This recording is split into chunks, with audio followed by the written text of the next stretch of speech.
దేవుని యందు ప్రియమైన విశ్వాసులారా, స్నేహితులారా, ప్రభు నామములో మీ అందరికీ శుభాలు తెలియజేస్తున్నాను. ఈ శుక్రవారం మన ధ్యానాంశం పురాతనమైన మార్గము లేక పురాతనమైన మార్గములు. మరలా దేవుని వాక్యం దగ్గరికి మనం తిరిగి రావడం, దేవుని మార్గంలోనికి మనం రావడం. ఎందుకంటే యెషయా భక్తుడు అంటాడు, మనమందరము త్రోవ తప్పి గొర్రెల వలె చెదరి ఉన్నాము. ఈ సమయంలో మనం చదువుకున్న దేవుని వాక్యాన్ని గమనిద్దాం. ఇర్మియా గ్రంథం 6వ అధ్యాయం, ఇర్మియా గ్రంథము 6వ అధ్యాయం 16వ వచనం. యెహోవా ఇలాగూ సెలవిచ్చుచున్నాడు, మార్గములలో నిలిచి చూడుడి, పురాతన మార్గములను గురించి విచారించుడి, మేలు కలుగు మార్గమేది అని అడిగి అందులో నడుచుకొనుడి, అప్పుడు మీకు నెమ్మది కలుగును. కొన్నిసార్లు ఏదైనా తెలియని ప్రదేశానికి వెళ్తే ఈ రోడ్డు పట్టుకుని వెళ్ళిపోండి అంటారు, కానీ చీర మధ్యకి వెళ్తే చాలా క్రాస్ రోడ్స్ వస్తాయి, అటు ఇటు తిరగాల్సిన పరిస్థితులు. కొన్నిసార్లు ఎటు తోచని స్థితి, ఎటు వెళ్ళాలో మనకి తెలియదు. అప్పుడు కనుక ఏదోట్లే అని వెళ్ళిపోయామంటే ఇబ్బంది పడిపోతాం. ఎటు వెళ్ళాలో తెలియని పరిస్థితి వచ్చిందంటే టైం అయిపోతుందని ఏదో దారిని వెళ్ళిపోతే కుదరదు. ఒక అడుగు ఆలస్యమైన ఆగి విచారించి తెలుసుకొని సరైన మార్గంలో మనం ప్రయాణం చేయాలి. కొన్నిసార్లు తప్పు మార్గంలో చాలా దూరం వెళ్ళిపోతాం. చాలా దూరం వెళ్ళిపోయాం కదా అని వెళ్ళిపోతామా? ముందుకి వెళ్ళాం కదా. ఎంత దూరం వెళ్ళినా అది సరి అయిన మార్గం కాదు, మనం వెళ్ళాల్సిన మార్గము కాదనుకున్నప్పుడు ఎన్ని కిలోమీటర్లు వెనక్కి రావాల్సిన మరలా వెనక్కి వచ్చి మరలా సరి అయిన మార్గంలోనికే మనం వెళ్ళే ప్రయత్నం చేస్తాం. దేవుని వాక్యం మనకి హెచ్చరిక చేస్తుంది. ఏంటంటే, మార్గములలో నిలిచి చూడుడి, పురాతన మార్గములను గురించి విచారించుడి. ప్రపంచం కొత్త పుంతలు తొక్కుతుంది. కొత్త పుంత అంటే తెలుసు కదా, పుంత రోడ్డు అంటే ఏంటి? రహదారి కాదనమాట, అది అందరూ వెళ్ళే దారి కాదు. ఇలా వెళ్తే ఎలా ఉంటుందో చూద్దాం, ఎక్కడికి వెళ్తుందో చూద్దాం అని కొత్త ప్రయత్నం. ప్రపంచానికి కొత్త ఒక వింత, పాత రోత. ఈ ఆధునిక ప్రపంచంలో మార్పులు చాలా త్వరగా జరిగిపోతున్నాయి. మొన్న యూత్ సండే అప్పుడు కూడా జ్ఞాపకం చేశాను. జనరేషన్ అంటే ఒక తరం అంటే ఇదివరకు 20 సంవత్సరాలు, తరానికి మధ్య ఎడమ ఎంత అంటే 20 సంవత్సరాలు. కానీ ఇప్పుడు అది తగ్గిపోయింది. ఇప్పుడు 10 సంవత్సరాలకి గ్యాప్ వచ్చిందంటే ఒకరి భాష ఒకరికి అర్థం అవ్వదు, తెలుగే. కొన్నిసార్లు మన అమ్మ నాన్న మాట్లాడే తెలుగు మనకు అర్థం కాదు, మన పిల్లలు మాట్లాడే ఇంగ్లీష్ మనకి అర్థం అవ్వదు. మనం ఇంగ్లీష్ నేర్చుకున్నాం కానీ వాళ్ళ ఇంగ్లీష్ మనకి అర్థం కాదు. ఎందుకంటే ప్రపంచం చాలా వేగంగా మారిపోతుంది. ఎంత త్వరగా మారిపోతున్న ఈ ప్రపంచంలో మారనిది ఏమైనా ఉందేనని అంటే దేవుని వాక్యం మాత్రమే. ప్రియమైన వాళ్ళారా, ఇంత క్రితం మనం పాడుకున్న పాట ఎంత అద్భుతమైన పాట. దేవుని వాక్యాన్ని గురించి అందులో చెప్పబడిన ప్రతి మాట ఒక ప్రసంగం, ప్రతి మాట ఒక ప్రసంగం. దేవుని వాక్యం మనకిస్తున్న హెచ్చరిక ఏంటంటే, పురాతన మార్గములను గురించి విచారణ చేయుడి. దేవుని వాక్యాన్ని చదువుకోవచ్చు. రీడింగ్, మామూలుగా న్యూస్ పేపర్ చదివినట్టుగా వాక్యాన్ని మనం చదవచ్చు. లేదా ఇంకా కొంచెం సీరియస్గా పఠించవచ్చు. Studying God's word. చదవడానికి పెద్ద సమయం అక్కర్లా, చదువుకుంటూ వెళ్ళిపోవచ్చు. కానీ దేవుని వాక్యం చదివితే సరిపోదు, కొంత సమయాన్ని ఇచ్చి ఏం చేయాలంటే పఠనము చేయాలి. అందుకే స్టడీ బైబిల్స్ వచ్చినాయి ఇప్పుడు. పఠనం చేయగలిగిన అంటే వాక్యం యొక్క పూర్వపరాలు ఏంటో, ఏ సందర్భంలో దేవుడు ఆ గ్రంథాన్ని వ్రాసాడు బైబిల్లో, ఏ సందర్భంలో దేవుడు ఈ మాటలు చెప్పాడు అనేది తెలుసుకోలేదనుకోండి, వెంటనే మార్గం తప్పిపోతాం. అది ఎలాగో నేను మీకు కొంతసేపట్లో వివరిస్తాను నేను. కాబట్టి వాక్యాన్ని చదవడం వేరు, వాక్యాన్ని పఠించడం వేరు. ఇంకా లోతైన విషయం ఏంటంటే వాక్యాన్ని ధ్యానించడం.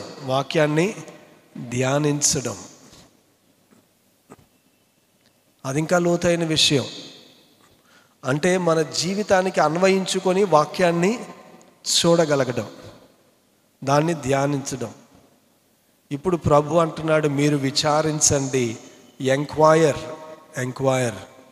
దేవుని మాటలను, దేవుని మార్గములను మీరు విచారణ చెయ్యండి, ఆరా తీయండి. కొంచెం లోతుగా ఆరా తీయండి.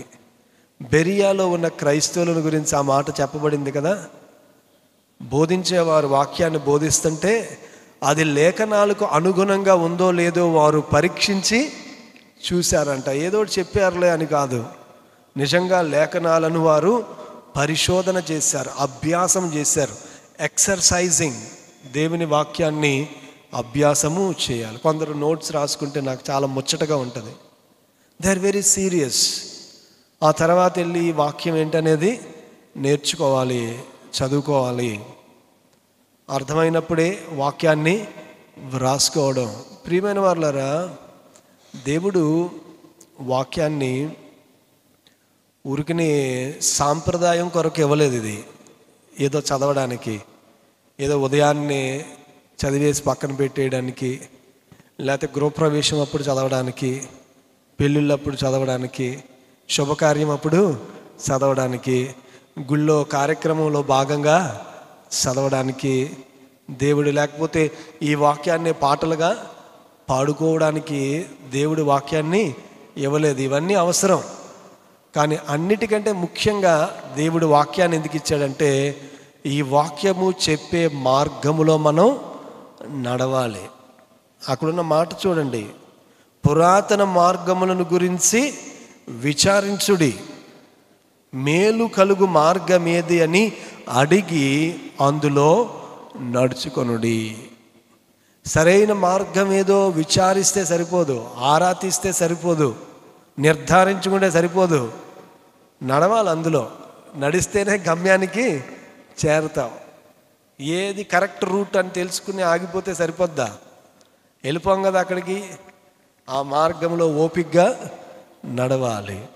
దేవుని వాక్యం తెలుసుకుంటే సరిపోదు, ఆ మార్గంలో మనం నడవాలి.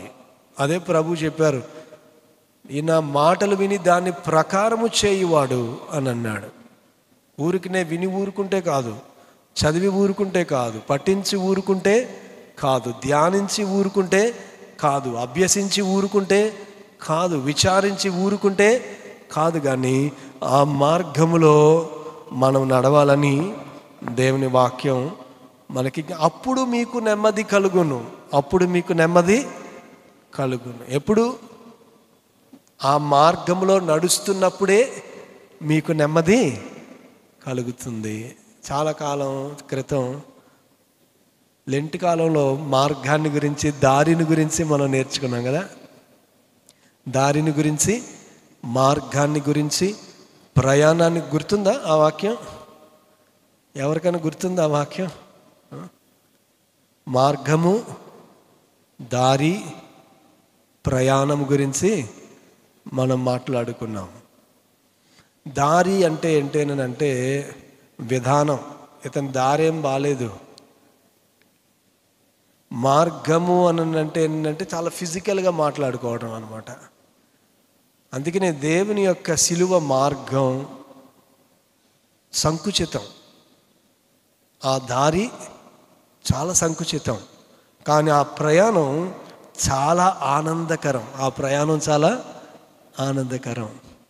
The way, the road is crucial but the journey is pleasant. దేవుని మార్గం చాలా ఇరుగ్గా ఉంటుంది, కానీ ఆ మార్గంలో ప్రయాణం మాత్రం చాలా ఆనందకరంగా ఉంటుంది. ఎందుకంటే ఆయన మనతో ప్రయాణం చేస్తాడు. ఆయన మన హృదయాలకు వెచ్చదనాన్ని కలుగు చేస్తాడు. సమయోచితమైన సహాయాన్ని ఆయన ఇస్తాడు. సముద్రం అడ్డొస్తే దాన్ని పాయలు చేస్తాడు. ఆహారం అవసరమైతే మన్నానైనా కురిపిస్తాడు. ఎంతవరకు? ఆయన దారిలో మనం వెళుతున్నంత వరకు, ఆ మార్గంలో మనం వెళుతున్నంత వరకు. అందుకనే the road might be crucial but the journey is pleasant. దేవుని వాక్యం చెప్తుంది, దానిలో మీరు నడిస్తే మీకు మీ ప్రాణాలకు నెమ్మది కలుగుతుంది. అందుకే ప్రభు అన్నారు, నేనే మార్గము, సత్యము, జీవము. నా యొద్దకు రండి, ప్రయాసపడి భారము మోయుచున్న వారులారా నా యొద్దకు రండి, నేను మీకు విశ్రాంతి కలుగు చేస్తాను. ఆ మార్గంలో మనం ఎప్పుడైతే ప్రయాణం చేస్తామో, ప్రయాణం చేస్తేనే నెమ్మది. వాక్యం బట్టి పడితే నెమ్మది రాదు. వాక్యాన్ని బోధిస్తే నెమ్మది రాదు. వాక్యాన్ని ముచ్చటిస్తే నెమ్మది రాదు. వాక్యానుసారమైన జీవితాన్ని జీవించినప్పుడు ఆ జీవితం కష్టమే, కానీ దానిలో సమస్త జ్ఞానానికి మించిన దేవుని సమాధానం అక్కడ ఉంటుంది. అందుకనే వాక్యమైన వెంటనే పాస్టర్ గారు ఏం చెప్తారు? సమస్త జ్ఞానానికి మించిన దేవుని సమాధానము మీ తలంపులకును మీ క్రియలకును. ఎందుకు తలంపులు? వాక్యాన్ని మనసులో పెట్టుకుంటున్నావు, సరిపోద్దా? ఆ తలంపు క్రియగా మారాలి. వాక్యం ద్వారా దేవుడు నీకు ఇచ్చిన ఆలోచన క్రియగా మారినప్పుడు అప్పుడు సమస్త జ్ఞానానికి మించిన దేవుని సమాధానం మన జీవితాలకు ఉంటుందని దేవుని వాత్సల్యాన్ని బట్టి నేను మీకు మనవి చేస్తూ ఉన్నాను. ఓల్డ్ పాత్స్, పురాతనమైన మార్గాలను మీరు విచారించి తెలుసుకోండి అని దేవుని వాక్యం సెలవిస్తుంది. యోబు పుస్తకం, యోబు గ్రంథం బైబిల్ అంతటిలో పురాతనమైన గ్రంథం.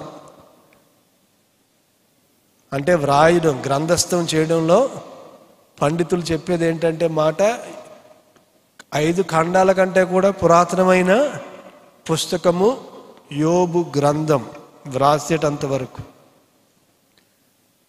ఓరల్గా చెప్పేదానిలో ధర్మశాస్త్రమే పురాతనమైనది, కానీ గ్రంథస్థం చేసిన విషయంలో యోబు గ్రంథం పురాతనమైన పుస్తకం. ప్రియమైన వాళ్ళారా, ఆ యోబు గ్రంథంలో యోబు ఇలా మాట్లాడుతున్నాడు. ఒకసారి చూడండి.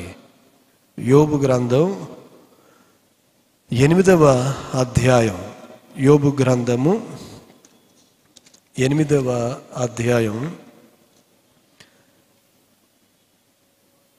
8వ వచనం. మనము నిన్నటి వారమే, మనకు ఏమీ తెలియదు, భూమి మీద మన దినములు నీడవలేనున్నవి, మునుపటి తరము వారి సంగతులు విచారించుము, వారి పితరులు పరీక్షించిన దానిని బాగుగా తెలుసుకొనుము. వారు నీకు బోధించుదురు గదా, వారు నీకు తెలుపుదురు గదా, వారు తమ అనుభవమును బట్టి మాట్లాడుదురు గదా. యోబు ఏమంటున్నాడు? మనం ఎంతవారం, మన జీవితం ఏ పాటిది? కేవలం మన అనుభవాన్ని బట్టే మనం జీవిస్తే సరిపోదు. మన జీవితంలో నెమ్మది ఉండాలంటే మన ముందు తరాన్ని అడిగి మనం తెలుసుకోవాలి. అప్పుడు మన తప్పుల నుంచి కాదు, వాళ్ళు చేసిన తప్పుల నుంచి మనం పాఠాలు నేర్చుకుంటాం. అందుకని ఇంగ్లీష్లో చక్కని మాట ఉంది, నీ తప్పుల నుంచి నువ్వు నేర్చుకుంటే నువ్వు తెలివైన వాడవు కాదు. నీ ముందు నడిచిన వారి యొక్క పొరపాట్లలో నుంచి నువ్వు తెలుసుకుంటే నీవు తెలివైన వాడివి. అందుకే దేవుని వాక్యం ఏం చెప్తుందో తెలుసా? దేవుడు ఇశ్రాయేలీ జనాంగం యొక్క చరిత్రను గ్రంథములో ఎందుకు చెప్పించాడు? వారు మాట వినలేదు, వారు దేవుని శిక్షకు పాత్రులయ్యారు. దేవుడు వారిని ఎంతగానో ప్రేమించాడు, కానీ వారు ఆ ప్రేమను నిర్లక్ష్యం చేశారు. ఆ తర్వాత మాటలు అవే. ఒకసారి మనం గమనిస్తే ఈ రోజున మనం చదువుకున్న పాఠ్యభాగంలో ఇర్మియా గ్రంథం 6వ అధ్యాయం 18వ వచనం కనుక మనం చూస్తే అక్కడున్న మాటలు, అయితే మేము వినమని వారు అనుచున్నారు, అన్యజనులారా వినుడి, సంగమా వారికి జరిగిన దానిని తెలుసుకొనుము. మీ పితరులకు జరిగిన విషయాలు మీరు తెలుసుకోండి, మీరు వినండి. భూలోకమా వినుము, ఈ జనులు నా మాటలు వినుకున్నారు, నా ధర్మశాస్త్రమును విసర్జించుచున్నారు గనుక తమ ఆలోచనలకు ఫలితమైన కీడు నేను వారి మీదికి రప్పించుచున్నాను.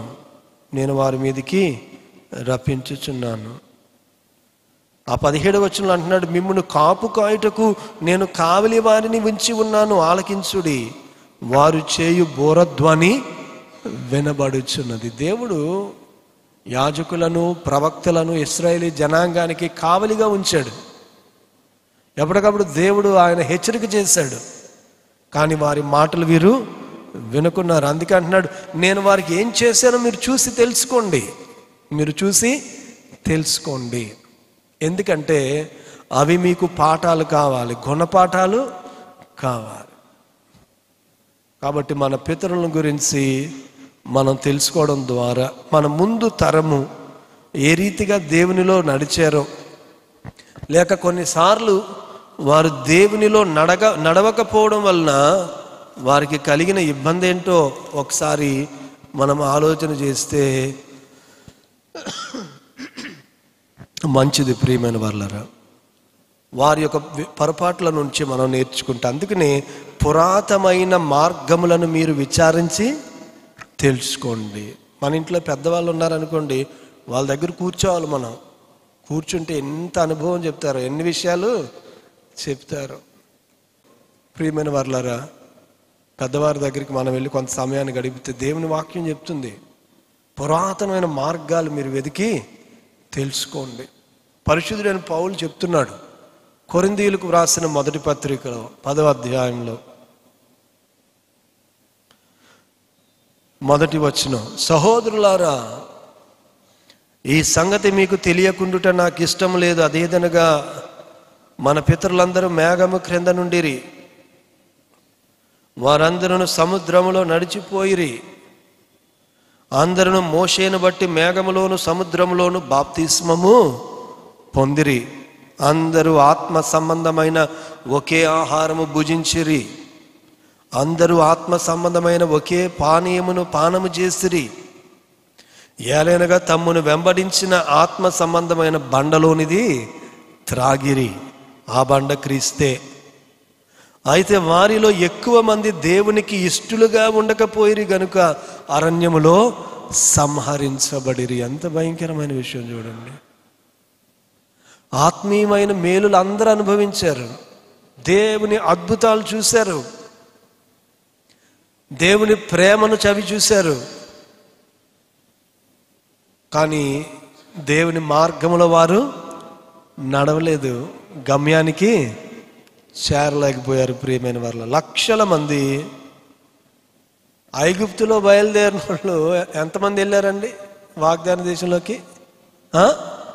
ఎంతమంది వెళ్ళారు? ఎంతమంది? 2 బయలుదేరిన వాళ్ళు.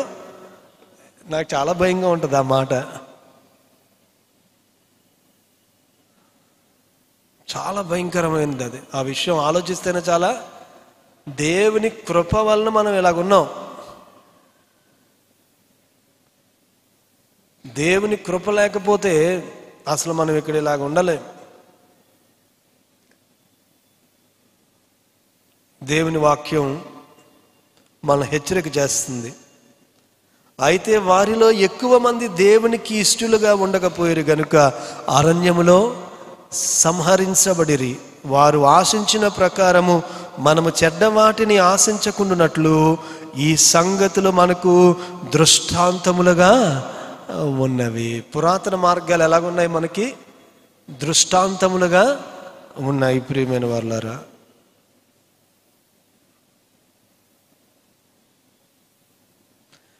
మరియు 8వ వచనం చూడండి. మరియు వారి వలె మనము వ్యభిచరింపక ఉందుము. వారిలో కొందరు వ్యభిచరించినందున ఒక్క దినమునే 23,000 మంది కూలిరి. మనలో ప్రభువును శోధింపక ఉందము.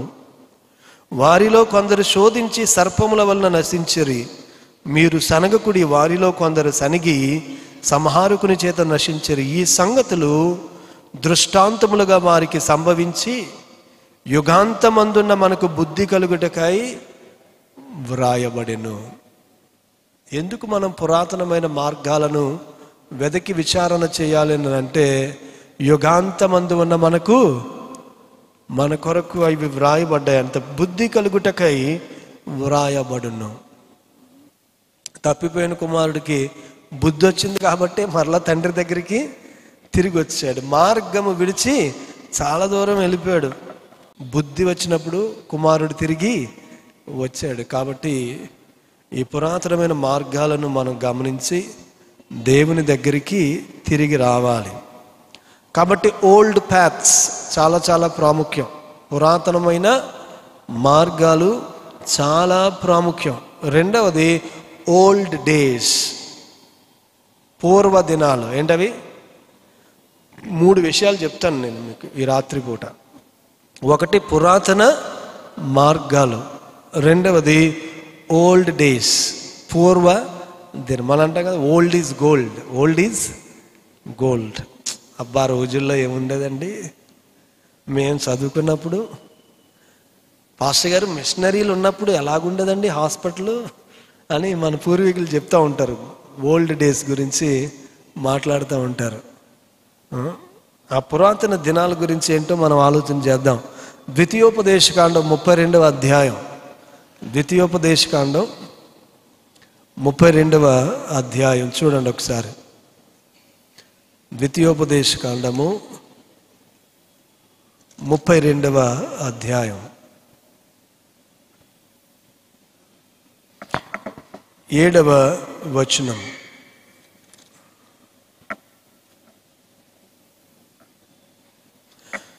పూర్వ దినములను జ్ఞాపకము చేసుకొనుము, తరతరముల సంవత్సరములను తలంచుకొనుము.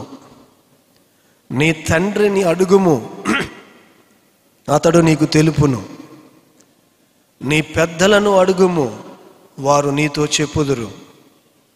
మహోన్నతుడు జనములకు వారి స్వాస్థ్యములను విభాగించినప్పుడు, నరజాతులను ప్రత్యేకించినప్పుడు, ఇశ్రాయేలీయుల లెక్కను బట్టి ప్రజలకు సరిహద్దులను నియమించెను.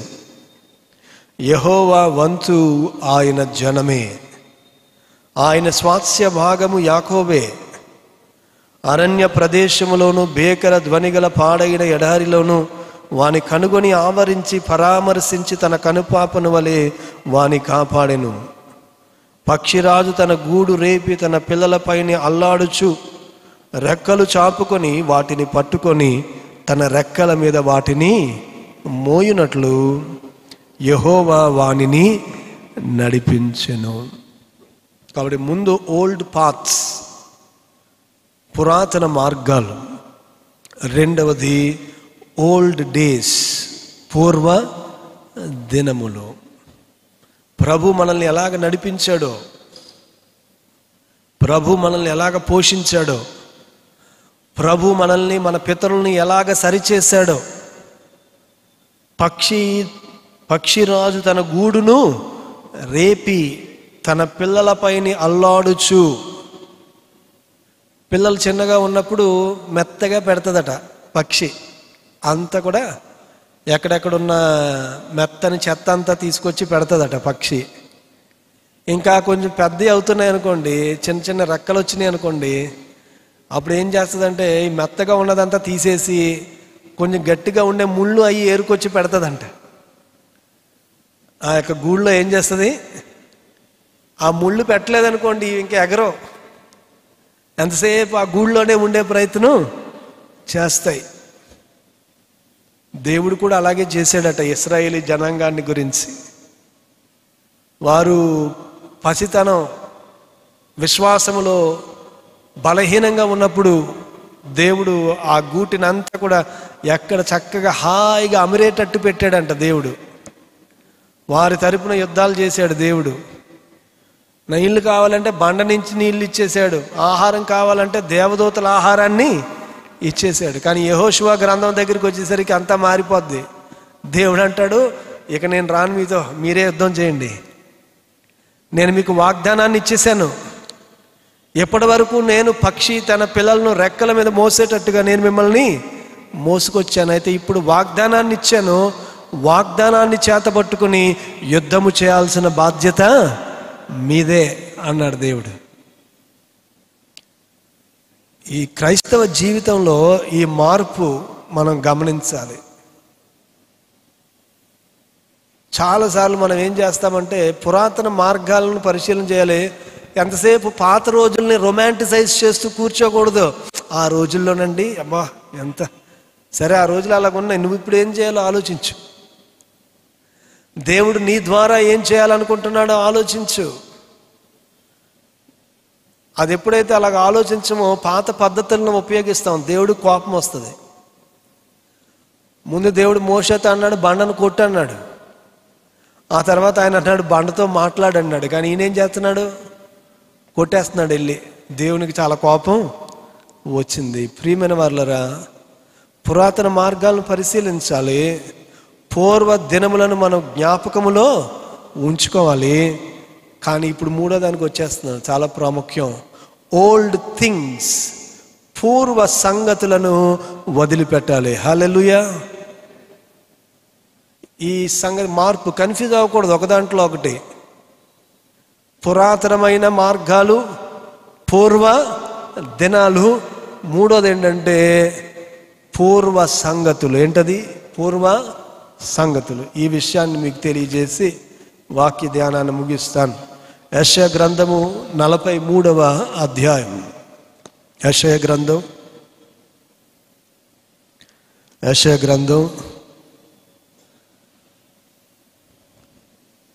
43వ అధ్యాయం 18వ వచనం. మునుపటి వాటిని జ్ఞాపకము చేసుకొనకుడి. మునుపటి వాటిని అంటే పురాతన మార్గాలని కాదు, పూర్వ దినాలని కాదు, కానీ మునుపటి సంగతులను మీరు జ్ఞాపకము చేసుకొనకండి. Don't live in the past. దేవుడు అంటున్నాడు అనమాట, ఇంకెప్పుడు గతంలో మీరు జీవించకండి, ప్రస్తుతంలో మీరు జీవించండి. భవిష్యత్తు ఏంటో మీరు గుర్తెరగండి. మునుపటి వాటిని మీరు జ్ఞాపకము చేసుకొనకండి. Don't remember the things of the world. Things అనమాట, విషయాలు, సంగతులు, వస్తువులు. వీటిని మీరు జ్ఞాపకం చేసుకోకండి. పూర్వకాలపు సంగతులను తలంచుకొనుకుడి. ఇదిగో నేను ఒక నూతన క్రియ చేయుచున్నాను, ఇప్పుడే అది మొలుచును, మీరు దానిని ఆలోచింపరా. నేను అరణ్యములో త్రోవ కలుగు చేయుచున్నాను, ఎడారిలో నదులు పారజేయుచున్నాను. ఇంతకుముందు సముద్రాన్ని నేను పాయలుగా చేశాను, అది అయిపోయింది. కానీ ఐగుప్తులో నుంచి నా ప్రజలను వాగ్దాన దేశంలోనికి రప్పించినట్టుగా ఇప్పుడు నాయన మళ్ళీ ఏ సముద్రం పాయలు చేస్తామంటే ఇంకా సముద్రం పాయలు చేయాల్సిన అవసరం లేదు. ఆయన అంటున్నాడు, ఇప్పుడు నేను మీకు ఎడారిలో ఒక మార్గాన్ని సిద్ధపరచు. God works in a wonderful new way in our lives. అదే వాక్యం, అదే వాగ్దానం, అదే దేవుడు. ఆయనలో మార్పు లేదు. కానీ నీ జీవితంలో ఆయన చేసే సంగతులు నూతనంగా ఉండబోతున్నాయి. ప్రియమైన వాళ్ళరా, he is going to do a new thing in your life. కాబట్టి పాత సంగతులను మర్చిపోండి, ఇంకా పాత సంగతులను మర్చిపోండి. దేవుడు మీలో చేయాలనుకుంటున్న ఆ నూతన కార్యం ఏంటో మీరు గుర్తెరగండి. ఏలియా ఎలీషాలను గురించి మీకు జ్ఞాపకం చేస్తాను. దేవుడు ఏలియా ద్వారా గొప్ప కార్యాలు, అద్భుతాలు చేశాడు. అసలు ఏలియా వంటి ప్రవక్త ఇశ్రాయేలీల్లో మోషే తర్వాత లేరు ప్రియమైన వారులారా. అందుకనే మోషే, ఏలియా, బాప్తిస్మం ఇచ్చు యోహాను, 3 డిస్పెన్సేషన్స్ అన్నమాట. ఈ 3 డిస్పెన్సేషన్స్ అంటే ధర్మశాస్త్రం సంబంధించినప్పుడు మోషే, రాచరికం దగ్గరికి వచ్చేసరికి ఏలియా, ఆ తర్వాత నూతన నిబంధనలో బాప్తిస్మం ఇచ్చు యోహాను. వీరికి సమానమైన వారు, స్త్రీలు కనిన వారిలో బాప్తిస్మం ఇచ్చు యోహాను కంటే గొప్పవాడు లేడని ప్రభువే సాక్ష్యం ఇచ్చాడు. సరే, ఏలియా ఇంత గొప్ప ప్రవక్త కదా, ఆ తర్వాత ఏలియా అభిషేకం ఎవరి మీదకి వచ్చింది? ఎలీషా మీదకి వచ్చింది. అయితే ఇప్పుడు ఏలియా ఏమంటున్నాడో చూడండి ఒకసారి. రాజుల 2వ గ్రంథం, రాజుల 2వ గ్రంథం, రాజుల 2వ గ్రంథం 2వ అధ్యాయం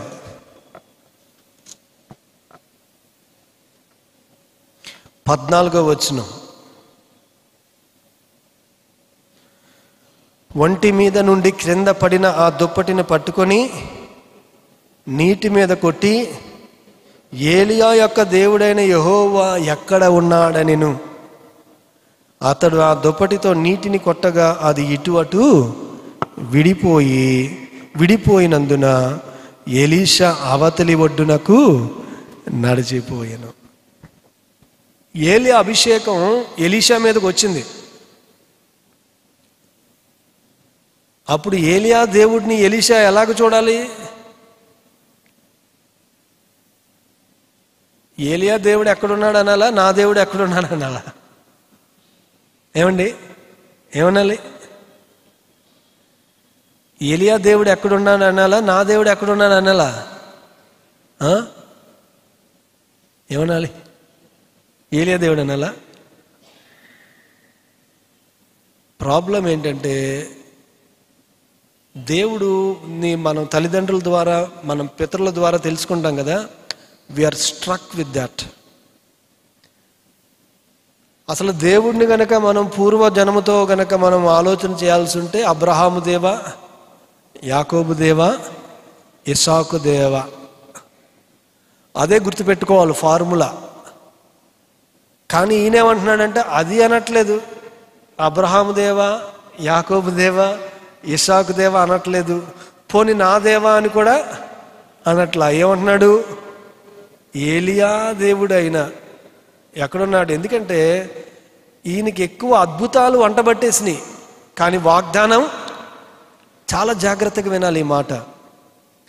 he's more obsessed with the miracles that Elijah did. ఏలియా చేసిన అద్భుతాల్లో ఉండిపోయాడు ఎలీషా. కానీ ఏలియా చేసిన అద్భుతాలు ఇతను చేయాలంటే ఏలియా దేవుడు అంటే కుదరదు. దేవుడు మన పితరుల ద్వారా చేసిన అద్భుతాలు మన ద్వారా చేయాలి అని అంటే ఆయన వాగ్దానం చేసే దేవుడని నమ్మాలి. కాబట్టి దేవుని వాక్యం దగ్గరికి వెళ్తున్నప్పుడు మనం ఆలోచన చేయాల్సిందే ఆయన ముందు చేసిన క్రియలు, కార్యాలు కాదు, ఆయన వాగ్దానాన్ని మనం నమ్మాలి. ఎందుకు అబ్రహాము, యాకోబు, ఇస్సాకు దేవుడు అని చెప్పమన్నాడంటే దేవుడు వీరితో తన వాగ్దానాన్ని చేశాడు. కాబట్టి ప్రజలు పితరుల గురించి, పురాతన మార్గాల గురించి, పూర్వ దినముల గురించి ఆలోచించాల్సినప్పుడు వారు దేన్ని ఆలోచించాలంటే దేవుని వాగ్దానాన్ని ఆలోచించాలి, దేవుని క్రియలను కాదు ప్రియులారా. అందుకనే పూర్వ సంగతులను కాదు మీరు గుర్తుపెట్టుకోవాల్సింది. అమ్మో దేవుడు వారి ద్వారా ఎంత గొప్ప కార్యాలు చేశారు, మర్చిపోండి అవన్నీ. నేను మీ ద్వారా అంతకంటే గొప్ప కార్యాలు చేస్తాను. అందుకనే ప్రభు ఏమన్నారంటే, నా యందు విశ్వాసం ఉంచండి, నాకంటే కూడా గొప్ప కార్యాలు మీరు చేస్తారు. ఇక్కడ మూలం ఏంటి అని అంటే జరిగిన అద్భుతాలు కాదు మూలం ఏంటంటే దేవుని యొక్క వాగ్దానము, దేవుని యొక్క కార్యాలు. దేవుని యొక్క వాగ్దానం ప్రాముఖ్యం, కార్యాలు కాదు ప్రియమైన వారులారా. ఆయన మార్గం ప్రాముఖ్యం, ఆయన మార్గము ప్రాముఖ్యం, ఆయన వాగ్దానము ప్రాముఖ్యం. అందుకనే దేవుడు అంటున్నాడు, నేను ఒక నూతన క్రియ నేను మీకు చేయబోతున్నాను, పాత వాటిని మీరు మర్చిపోండి, పాత వాటిని మీరు మర్చిపోండి. 3 విషయాలు ఈ రాత్రిపూట మనం జ్ఞాపకం చేసుకున్నాం. ఓల్డ్ పాత్స్, పురాతనమైన మార్గాలు, అవి మనకి పాఠాలు నేర్పించాలి. ఓల్డ్ డేస్, పూర్వ దినములు, మన పితరుల జీవితంలో దేవుడు ఏం చేశాడో మనకి తెలియాలి. కానీ అలాగే దేవుడు మన జీవితంలో చేస్తాడని కాదు, మన కాలానికి అవసరమైనట్టుగా దేవుడు క్రొత్త క్రియలు, క్రొత్త కార్యాలు ఆయన మనకి చేయబోతున్నాడు. కాబట్టి కేవలం ఆయన అద్భుతాలను కాదు గుర్తుపెట్టుకోవాల్సింది, మనం ఆయన వాగ్దానాలను మనం గుర్తుపెట్టుకొని ముందుకు నడవాలి. పూర్వ దినాల నుంచి పాఠాలు నేర్చుకోవాలి, దేవుని వాక్యం నుంచి మనం నేర్చుకోవాల్సిన పాఠాలు, ఆ మార్గం తెలుసుకొని అందులో మనం నడవాలి. అలాగ చేసినప్పుడు దేవుడు ఆయన గొప్ప కార్యాలు మన జీవితంలో కూడా మనం ఊహించినట్టు కాదు, మనం అడుగు వాటికంటే, ఊహించు దానికంటే అత్యధికముగా ఒక నూతన క్రియ దేవుడు మన జీవితంలో చేస్తాడు. అట్టి భాగ్యం దేవుడు మనందరికి అనుగ్రహించునుగాక. ఆమెన్.